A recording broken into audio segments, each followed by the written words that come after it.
Welcome to Shweta Garaj vlogs. ಎಲ್ಲರೂ ಹೇಗಿದ್ದೀರಾ? I hope ಎಲ್ಲರೂ ಚೆನ್ನಾಗಿದ್ದೀರಾ ಅಂದ್ಕೊಂಡಿದ್ದೀನಿ. ನಾನು ಕೂಡ ಚೆನ್ನಾಗಿದ್ದೀನಿ. ಬನ್ನಿ ಇವತ್ತಿನ ವಿಡಿಯೋನ ನೈಟು ಒಂದು 6:30 ಮೇಲೆ ಈವ್ನಿಂಗು ಸ್ಟಾರ್ಟ್ ಮಾಡ್ತಾ ಇದ್ದೀನಿ. ಇವತ್ತು ಏನೇನಾಗುತ್ತೆ, ನೈಟ್ ಏನು ಪ್ರಿಪೇರ್ ಮಾಡ್ತಾ ಇದ್ದೀನಿ ಅಂತ ಕೂಡ ನಿಮಗೆ ಶೇರ್ ಮಾಡ್ತೀನಿ. ಈಗ ಅವರೇಕಾಯಿ ತೊಗೊಂಬಂದಿದ್ರು ಬೆಳಗ್ಗೆಯಿಂದ ಬಿಡಿಸಿಲ್ಲ ಫ್ರೆಂಡ್ಸ್. ಇವಾಗ ಸ್ವಲ್ಪ ಬಿಡಿಸ್ಕೊಳ್ಳೋಣ ಅಂತ ಬಿಡಿಸ್ತಾ ಇದ್ದೀನಿ. ಆಮೇಲೆ ಅಡುಗೆ ಕೂಡ ಮಾಡಬೇಕು. ಇವತ್ತು ಅಡುಗೆ ಏನು ಮಾಡಿಲ್ಲ. ನೆನ್ನೆದು ಸ್ವಲ್ಪ ಚಿಕನ್ ಸಾಂಬಾರಿತ್ತು, ಅದರಲ್ಲೇ ಬೆಳಗ್ಗೆ ಎಲ್ಲ ತಿಂದ್ಕೊಂಡ್ವಿ. ಈಗ ಏನಾದರೂ ಮಾಡೋಣ ಅಂತ ಅಂದ್ಕೊತಾ ಇದ್ದೀನಿ. ಬರೀ ಪೀಸುಗಳು ಮಾತ್ರ ಇದೆ, ತಳಿ ಸಾಂಬಾರಿಲ್ಲ. ಅದನ್ನೇ ಮ್ಯಾನೇಜ್ ಮಾಡ್ಬೋದಿತ್ತು, ಆದರೆ ನಮ್ಮ ಬಾನುಗೆ ಎಗ್ ಬಿರಿಯಾನಿ ಬೇಕಂತೆ. ಅದಕ್ಕೆ ಎಗ್ ಬಿರಿಯಾನಿ ಮಾಡೋಣ ಅಂತ ಸುಮ್ಮನೆ ಇರು, ಬಾನು ವಿಡಿಯೋ ಮಾಡ್ತೀನಿ.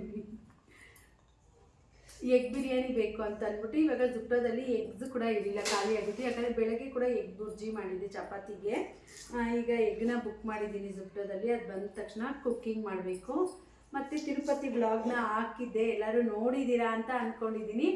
ಈ ಸಲ ತಿರುಪತಿ ಬ್ಲಾಗ್ನ ಹಾಕಿದ್ದೆ, ಅದನ್ನು ನೀವೆಲ್ಲರೂ ನೋಡಿದ್ದೀರಾ ಅಂದ್ಕೊಂಡಿದ್ದೀರಿ. ಈ ಸಲ ಅಂತೂ ಹೋಗೋಗೆ ಸಖತ್ತು ಪ್ರಾಬ್ಲಮ್ ಆಯಿತು ಫ್ರೆಂಡ್ಸ್. ವಿಡಿಯೋದಲ್ಲಿ ನೋಡಿದ್ದೀರಾ, ಅದನ್ನು ನಾನು ಕ್ಲಾರಿಟಿಯಾಗಿ ಹೇಳಿಲ್ಲ. ಅದಕ್ಕೆ ಕ್ಲಾರಿಟಿ ಕೊಡೋಣ ಅಂತ ಅಂದ್ಬಿಟ್ಟು ವಿಡಿಯೋನ ಮಾಡ್ತಾಯಿದ್ದೀನಿ. ಹೋಗೋಗೆ ಅಲ್ಲಿ ಒಂದು ಆಕ್ಸಿಡೆಂಟ್ ಆಗಿತ್ತು ನಂಗ್ಲಿ ಹತ್ರ. ಲಾರಿನೋ ಏನೋ ಬಿದ್ದೋಗಿತ್ತಂತೆ. ಅದಕ್ಕೆ ಫುಲ್ಲು ರೋಡ್ ಜಾಮು. ಆ ಕಡೆ ಬರೋ ಗಾಡಿಗಳು ಜಾಮು, ಈ ಕಡೆ ಬರೋ ಗಾಡಿಗಳು ಜಾಮು. ಅದಕ್ಕೆ ಪೊಲೀಸವ್ರು ಏನು ಮಾಡಿದ್ರು, ಈ ಕಡೆಯಿಂದ ಹೋಗಿ ಹಳ್ಳಿ ಮೇಲೆ ಹೋದರೆ ಹೋಗ್ಬೋದು, ಒಂದು 5 ಕಿಲೋಮೀಟ್ರ್ ಆಗುತ್ತೆ ಅಂತ ಹೇಳಿದ್ರು. ಸರಿ ಆಯಿತು, 5 ಕಿಲೋಮೀಟ್ರ್ ತಾನೆ ಅಂತ ನಾವು ಹೋದ್ರಿ. ಅದು ನೋಡಿದ್ರೆ ತುಂಬಾ ದೂರ ಆಗೋಯ್ತು ಫ್ರೆಂಡ್ಸ್. ಒಂದು 30 ಕಿಲೋಮೀಟರ್ಸೇ ಎಕ್ಸ್ಟ್ರಾ ಆಗೋಯ್ತು ನಮಗೆ. ಅದಕ್ಕೋಸ್ಕರ ನಾವು ರೀಚ್ ಆಗಿದೆ ಒಂದು 10:30 ಆಗೋಯ್ತು ತಿರುಪತಿನ. ಮತ್ತು ಸ್ಟೆಪ್ಸ್ ಹತ್ತಬೇಕಲ್ವ, ಸ್ಟೆಪ್ಸ್ ಹತ್ತಿದ್ವಿ. 10:24ಗೇನೋ ಸ್ಟಾರ್ಟ್ ಮಾಡಿದ್ವಿ ಸ್ಟೆಪ್ಸ್ ಹತ್ತಿ. 1 ಅವರ್ಗೆಲ್ಲ ನಾವು ಸ್ಟೆಪ್ಸ್ ಹತ್ಬಿಡ್ತೀವಿ ಫ್ರೆಂಡ್ಸ್. 1 ಅವರ್ ಆಯಿತು. ಮತ್ತು ಅಲ್ಲಿಂದ ಏನಾಯಿತು, ದರ್ಶನಕ್ಕೆ ಅಂತ ಹೋದ್ವಿ. ಇವ್ರು ಏನು ಮಾಡಿದ್ರು, ನಮ್ಮ ಅಕ್ಕ ಮತ್ತು ನಮ್ಮ ಮಾವ ಅವರು ಕಾರಲ್ಲಿ ಬಂದಿದ್ದರು. ಅವ್ರಿಗೆ ಚೆಕಿಂಗ್ ಪೋಸ್ಟಲ್ಲಿ ಫುಲ್ಲು ರಶ್ ಇತ್ತಂತೆ. ಅವ್ರೇನು ಮಾಡಿದ್ರು, ಇನ್ನೂ ಬಂದೇ ಇಲ್ಲ. ಅವ್ರು ನಮಗೆ ಟಿಕೆಟ್ ಕೌಂಟ್ರ್ ಹತ್ರ ಇರ್ತೀನಿ ಅಂತ ಫಸ್ಟ್ ಹೇಳಿದರು. ಆಮೇಲೆ ಬಂದು ಶ್ರೀವಾರಿ ಮೆಟ್ಲ ಹತ್ರನೇ ಬರ್ತೀನಿ ಅಂತ ಹೇಳಿದ್ರಂತೆ. ನಾವು ಫುಲ್ಲು ಕನ್ಫ್ಯೂಸ್ ಮಾಡಿಕೊಂಡು ಅವ್ರು ಅಲ್ಲಿ ಬಂದಿರ್ತಾರೆ ಅಂದ್ಬಿಟ್ಟು ಅಲ್ಲಿ ಹೋದ್ವಿ. ನೋಡಿದ್ರೆ ಅಲ್ಲಿ ಇಲ್ಲ ಅವರು. ಫುಲ್ಲು ಗಾಬರಿ ಆಗೋಯ್ತು ಫ್ರೆಂಡ್ಸ್, ಎಲ್ಲೋಗಿದ್ದಾರೆ ಏನು ಅಂತ ಅಂದ್ಬಿಟ್ಟು. ಆಮೇಲೆ ಒಂದ್ಸರಿ ಶ್ರೀವಾರಿ ಮೆಟ್ಲ ಹತ್ರ ನೋಡ್ಕೊಬರೋಣ ಅಂತ ನಮ್ಮ ಅಣ್ಣ ಮತ್ತು ನಮ್ಮ ಹಸ್ಬೆಂಡ್ ಬಂದರು. ಆಮೇಲೆ ನೋಡಿದ್ರೆ ಅವ್ರು ಅಲ್ಲಿ ಬಂದಿದ್ರಂತೆ.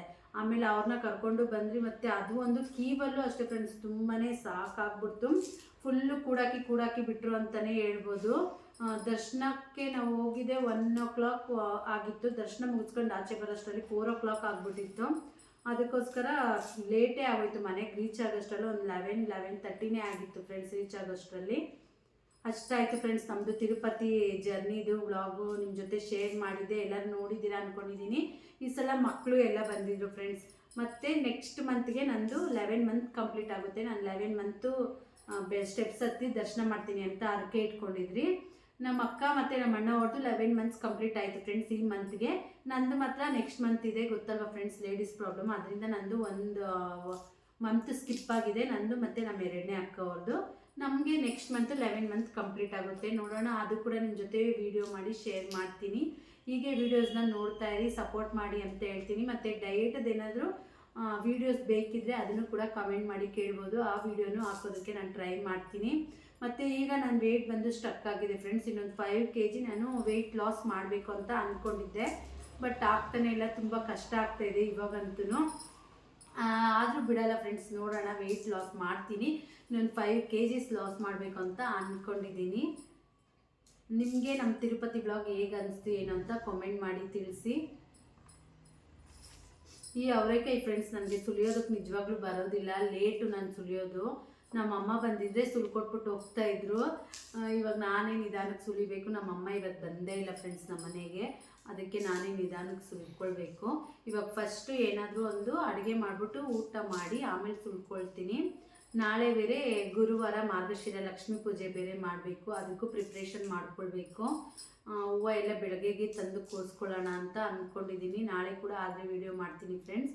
ಹೀಗೆ ವಿಡಿಯೋನ ನೋಡ್ತಾ ಇರಿ, ಸಪೋರ್ಟ್ ಮಾಡಿ. ಇನ್ನು ಯಾರೆಲ್ಲ ಚಾನಲ್ನ ಸಬ್ಸ್ಕ್ರೈಬ್ ಮಾಡದೆ ವಾಚ್ ಮಾಡ್ತಿದ್ದೀರೋ ಪ್ಲೀಸ್ ಸಬ್ಸ್ಕ್ರೈಬ್ ಮಾಡ್ಕೊಳ್ಳಿ. ಈಗ ಮೊಟ್ಟೆ ಆರ್ಡರ್ ಮಾಡಿದ್ದೆ ಫ್ರೆಂಡ್ಸ್, ಬಂದಿದೆ.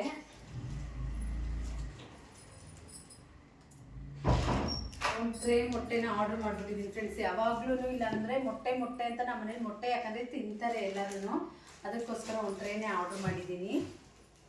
ಭಾನುಗೆ ಒಂದು ಹುಚ್ಚಿದೆ ಫ್ರೆಂಡ್ಸ್, ಏನೇ ಪಾರ್ಸಲ್ ಬರಲಿ ಏನೇ ಬರಲಿ ಅವಳೇ ಫಸ್ಟು ಓಪನ್ ಮಾಡಿಬಿಡ್ಬೇಕು ಫ್ರೆಂಡ್ಸ್.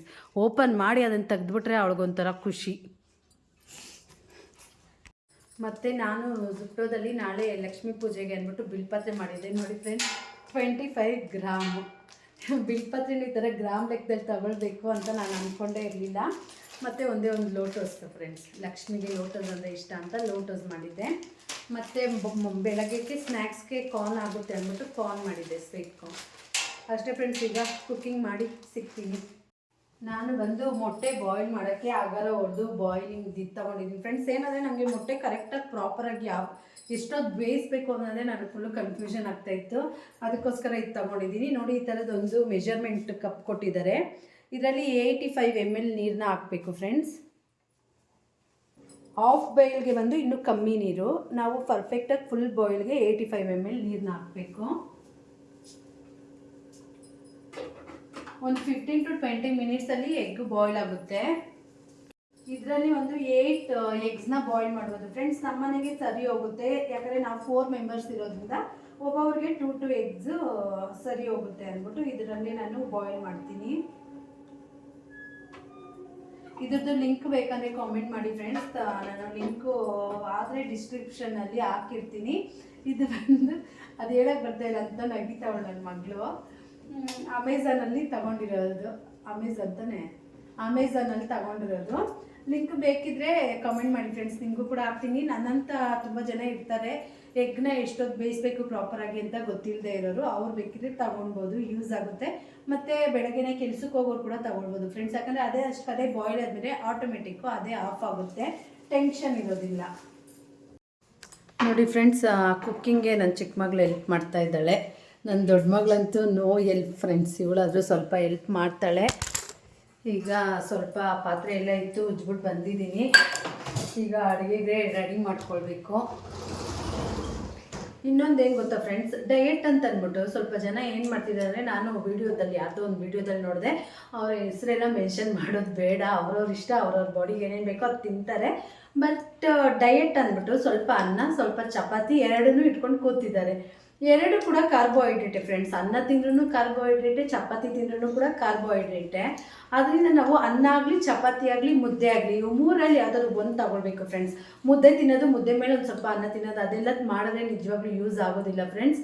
ಅದಕ್ಕೋಸ್ಕರ ಯಾವುದಾದ್ರು ಒಂದನ್ನು ತಗೊಳ್ಬೇಕು. ಯಾವುದನ್ನು ಚಪಾತಿ, ಮುದ್ದೆ ಅಥವಾ ಅನ್ನ ತಿಂದರೂ ಕೂಡ ಏನು ಪ್ರಾಬ್ಲಮ್ ಆಗೋದಿಲ್ಲ ಫ್ರೆಂಡ್ಸ್, ವೆಯ್ಟ್ ಲಾಸ್ಗಂತೂ. ಬಟ್ ಪೋರ್ಷನ್ಸ್ ಕಂಟ್ರೋಲ್ ಇರಬೇಕು ಫ್ರೆಂಡ್ಸ್. ಇಷ್ಟು ತಿನ್ನೋದಲ್ಲ ಫ್ರೆಂಡ್ಸ್, ಇಷ್ಟು ಅನ್ನ ತಿಂದರೆ ನಮಗೆ ಏನೂ ಆಗೋದಿಲ್ಲ. ಅದ್ರ ಜೊತೆಗೆ ಪ್ರೋಟೀನು ಮತ್ತು ಫೈಬರ್ನ ತಗೊಳ್ಬೇಕು ಫ್ರೆಂಡ್ಸ್. ಈ ಥರ ಮಾಡಿಕೊಂಡೆ ನಾನು ಎಷ್ಟು 15 kg ಕಮ್ಮಿ ಆಗಿರೋದು ಫ್ರೆಂಡ್ಸ್. 15 to 16 kgs ಕಮ್ಮಿ ಆಗಿದ್ದೀನಿ. ಇದೇ ಥರ ನೀವು ಕೂಡ ಮಾಡ್ಬೋದು ಫ್ರೆಂಡ್ಸ್.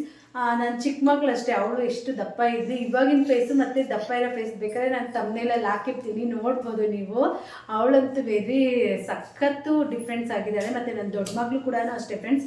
ನಾನೇನು ತಿಂತೀನೋ ಅದನ್ನೇ ಅಷ್ಟೇ ಫ್ರೆಂಡ್ಸ್ ಅವ್ರಿಗೂ ಕೊಡ್ತಾ ಇರೋದು. ಮತ್ತು ಆಚೆಯಿಂದ ನಾವು ಫುಲ್ ಅವಾಯ್ಡ್ ಮಾಡಿದ್ದೀವಿ, ಆಚೆಯಿಂದ ಏನು ಕೂಡ ತಂದು ತಿನ್ನೋದಿಲ್ಲ. ಮತ್ತು ಆಯಿಲ್ ಅಂತೂ ಸಿಕ್ಕಾಪಟ್ಟೆ ಕಂಟ್ರೋಲ್ ಮಾಡಿದ್ದೀನಿ. ಇದನ್ನು ಪ್ರತಿ ವಿಡಿಯೋದಲ್ಲೂ ಕೂಡ ಹೇಳ್ತಾ ಇರ್ತೀನಿ. ಡಯೆಟ್ ಅಂದರೆ ಫಸ್ಟ್ ನೀವು ಆಯಿಲ್ ಕಂಟ್ರೋಲ್ ಮಾಡಿ ಅಂತ ಅಂದ್ಬಿಟ್ಟು ಮಾಡಿ ನೋಡಿ ಫ್ರೆಂಡ್ಸ್, ರಿಸಲ್ಟ್ ಸಿಕ್ಕೇ ಸಿಗುತ್ತೆ. ಮತ್ತು ಸಣ್ಣ ಆಗೋದು ಕಷ್ಟ ಅಂತ ಕಷ್ಟಪಡ್ತಾ ಇರೋರಿಗೆಲ್ಲ ಸಣ್ಣ ಆಗೋದು ಇಷ್ಟು ಈಸಿನಾ ಅಂತ ಅನಿಸ್ಬಿಡುತ್ತೆ. ನಮಗೆ ಒಂದು ಸಲ ನಾವು ಏನು ಮಾಡಿದ್ರೆ ಸರಿ, ಏನು ಮಾಡಿದ್ರೆ ತಪ್ಪು ಅಂತ ತಿಳ್ಕೊಂಬಿಟ್ರೆ ಆಮೇಲೆ ನಾರ್ಮಲ್ ಆಗಿ ಮಾಡ್ಕೊಂಡು ಹೋಗ್ತಾ ಇರ್ಬೋದು. ಇನ್ನೊಂದು ಮೇನ್ ಅಂದರೆ ಮನೇಲಿ ಹೆಂಗಸರು ಇದನ್ನೆಲ್ಲ ತಿಳ್ಕೊಳ್ಬೇಕು ಫ್ರೆಂಡ್ಸ್. ಯಾಕಂದರೆ ನಾವೇನು ಮಾಡ್ಕೊಡ್ತೀರೋ ಅದನ್ನು ಮನೆಯವರೆಲ್ಲನೂ ತಿಂತಾರೆ. ಅದರಿಂದ ಫಸ್ಟು ನಾವು ತಿಳ್ಕೊಳ್ಬೇಕು ಯಾವ್ದು ಹೆಲ್ದಿ ಯಾವ್ದು ಅನ್ಹೆಲ್ದಿ ಅಂತ ಅಂದ್ಬಿಟ್ಟು. ಇವಾಗ ನಂಗೆ ತಲೆನೋವು ಕೂಡ ಬರೋದಿಲ್ಲ ಫ್ರೆಂಡ್ಸ್. ತಲೆನೋವು ಅಂತ ಮಲಗಿ ನಾನು ಎಷ್ಟು ದಿನ ಆಗಿದೆ ಗೊತ್ತಾ. ಫಸ್ಟ್ ಅಂತೂ ಯಾವಾಗಲೂ ತಲೆನೋವು, ಬೆನ್ನೋವು, ಆ ನೋವು ಈ ನೋವು ಅಂತ ಮಾತ್ರೆ ನುಂಗ್ತಾನೆ ಇದ್ದೆ. ಈಗ ಎಷ್ಟು ಒಂದು 4 to 5 months ಆಗಿದೆ ಫ್ರೆಂಡ್ಸ್. ನಾನು ತಲೆನೋವು ಬರೋದು ಇಲ್ಲ. ಅಕಸ್ಮಾತ್ ಬೈ ಚಾನ್ಸ್ ಬಂದರೂ ಕೂಡ ಒಂದು ಟ್ಯಾಬ್ಲೆಟ್ ಕೂಡ ನಾನು ನುಂಗೋದಿಲ್ಲ. ವಾಟರ್ ನನ್ನ ಬಾಡಿಯಲ್ಲಿ ಕಮ್ಮಿ ಆದರೆ ನನಗೆ ತಲೆನೋವು ಬರುತ್ತೆ. ಆವಾಗ ನನಗೆ ಗೊತ್ತಾಗುತ್ತೆ, ಇವಾಗ ನೀರು ಕುಡ್ದಿಲ್ಲ ಅದಕ್ಕೆ ನನಗೆ ತಲೆನೋವ್ತಾ ಇದೆ ಅಂದ್ಬಿಟ್ಟು ನಾನು ನೀರು ಕುಡಿಯೋದಕ್ಕೆ ಸ್ಟಾರ್ಟ್ ಮಾಡ್ತೀನಿ. ನೀವು ಅಷ್ಟೇ ಫ್ರೆಂಡ್ಸ್, 2.5 ಲೀಟ್ರಿಂದ 3 ಲೀಟ್ರ್ ನೀರು ಕುಡಿಯೋದಕ್ಕೆ ಟ್ರೈ ಮಾಡಿ. ಅದರಿಂದ ನಿಜ ವೆಯ್ಟ್ ಲಾಸ್ ಆಗುತ್ತೆ. ಎಗ್ ರೈಸ್ಗೆ ಎಲ್ಲ ರೆಡಿ ಮಾಡಿ ಇಟ್ಕೊಂಡಿದ್ದೀನಿ. ಕುಕ್ಕರ್ ಇಟ್ಟಿದ್ದೀನಿ. ನಿಮಗೆ ತೋರಿಸ್ತೀನಿ ನಾನು ಎಷ್ಟು ಆಯಿಲ್ನ ಯೂಸ್ ಮಾಡ್ತೀನಿ ಅಂತ ಅಂದ್ಬಿಟ್ಟು.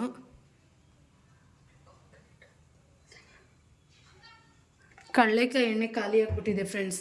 ನಮ್ಮ ಮಾವಾಗ ಹೇಳ್ತಾನೆ ಇದ್ದೀನಿ ತೊಗೊಂಬರ್ತಾಯಿಲ್ಲ, ಅದಕ್ಕೋಸ್ಕರ ಇವಾಗ ಫ್ರೀಡಮೇ ಯೂಸ್ ಮಾಡ್ತಾಯಿದ್ದೀನಿ.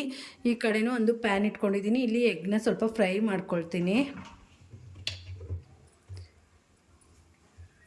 ಈಗ ಅದಕ್ಕೆ ಸ್ಪೈಸಸ್ ಎಲ್ಲ ಸ್ವಲ್ಪ ಆ್ಯಡ್ ಮಾಡ್ತೀನಿ ಫ್ರೆಂಡ್ಸ್. ನೋಡಿ ಫ್ರೆಂಡ್ಸ್, ಮೊಟ್ಟೆನ ಈ ಥರ ಕಟ್ಸ್ ಹಾಕ್ಕೊಳ್ಬೇಕು, ಅದರಲ್ಲಿ ಉಪ್ಪು ಖಾರ ಚೆನ್ನಾಗಿ ಹಿಡಿಯುತ್ತೆ ಅಂತ.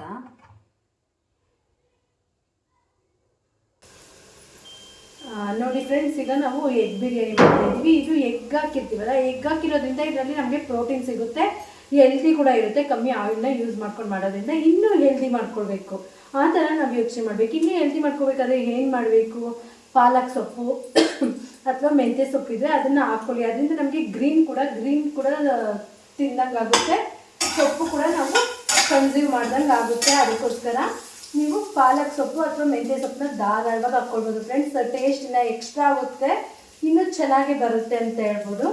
ಇವಾಗ ನಾನು ಅದಕ್ಕೆ ಮೆಂತ್ಯ ಸೊಪ್ಪನ್ನ ಆ್ಯಡ್ ಮಾಡ್ತಾಯಿದ್ದೀನಿ. ಈ ಥರ ಫ್ರೆಂಡ್ಸ್, ನೀವು ಏನು ಟಿಫನ್ ಮಾಡ್ತೀರಾ ಮತ್ತು ಏನು ಅಡುಗೆ ಮಾಡ್ತೀರಾ ಅದರಲ್ಲಿ ನಿಮಗೆ ಏನು ಬೇಕು ನೋಡಿ ಅದನ್ನು ಆ್ಯಡ್ ಮಾಡ್ಕೊಳ್ಳೋಕ್ಕೆ ಆದಷ್ಟು ಟ್ರೈ ಮಾಡಿ, ತುಂಬಾ ಚೆನ್ನಾಗಿರುತ್ತೆ. ಈಗ ನಾನು ಮೆಂತ್ಯ ಸೊಪ್ಪನ್ನ ಸ್ವಲ್ಪ ಬೆಳಗ್ಗೆ ಸ್ವಲ್ಪ ಮೊಟ್ಟೆ ಪಲ್ಯಕ್ಕೆ ಹಾಕಿದ್ದೆ, ಈಗ ಒಂದು ಸ್ವಲ್ಪ ಇದಕ್ಕೆ ಬಿರಿಯಾನಿಗೆ ಹಾಕ್ಬಿಟ್ಟು ಮಾಡಿಬಿಡ್ತೀನಿ. ಇದನ್ನು ಚಿಕ್ಕ ಚಿಕ್ಕದಾಗಿ ಕಟ್ ಮಾಡ್ಕೊಳ್ಳೋಣ.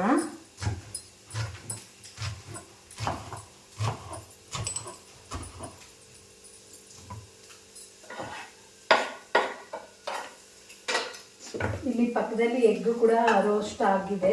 ಚೆನ್ನಾಗಿ ರೋಸ್ಟ್ ಮಾಡಿಕೊಂಡ್ರೆ ಟೇಸ್ಟ್ ನಿಜವಾಗ್ಲೂ ಸಕ್ಕತ್ತಾಗಿರುತ್ತೆ. ಈಗ ಮೆಂತ್ಯ ಸೊಪ್ಪು ಹಾಕಿದ್ಮೇಲೆ ಮೆಂತ್ಯ ಸೊಪ್ಪು ಸ್ವಲ್ಪ ಎಣ್ಣೆಯಲ್ಲೇ ರೋಸ್ಟ್ ಆಗಬೇಕು. ಕಡೆ ಮೊಟ್ಟೆನೂ ನೋಡಿ ಚೆನ್ನಾಗಿ ರೋಸ್ಟ್ ಆಗ್ತಾ ಇದೆ. ನೋಡಿ ಫ್ರೆಂಡ್ಸ್, ಈಗ ವಿಜಿಲ್ ಹೋಗಿದೆ.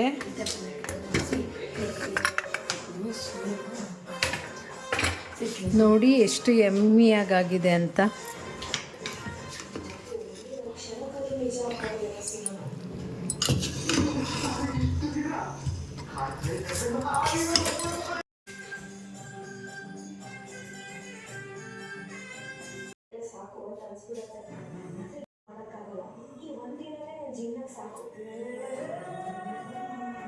ಫ್ರೆಂಡ್ಸ್, ಎಗ್ ರೈಸ್ ಎಷ್ಟು ಯಮ್ಮಿಯಾಗಿ ಚೆನ್ನಾಗಿದೆ. ಇದರ ಜೊತೆಗೆ ಸ್ವಲ್ಪ ಸೌತೆಕಾಯಿ ಕ್ಯಾರೆಟ್ ಇಟ್ಕೊಳ್ಳಿ, ಮೊಸರು ಬಜ್ಜಿ ಇಟ್ಕೊಂಡ್ರೆ ಇನ್ನೂ ಒಳ್ಳೆಯದು ಫ್ರೆಂಡ್ಸ್.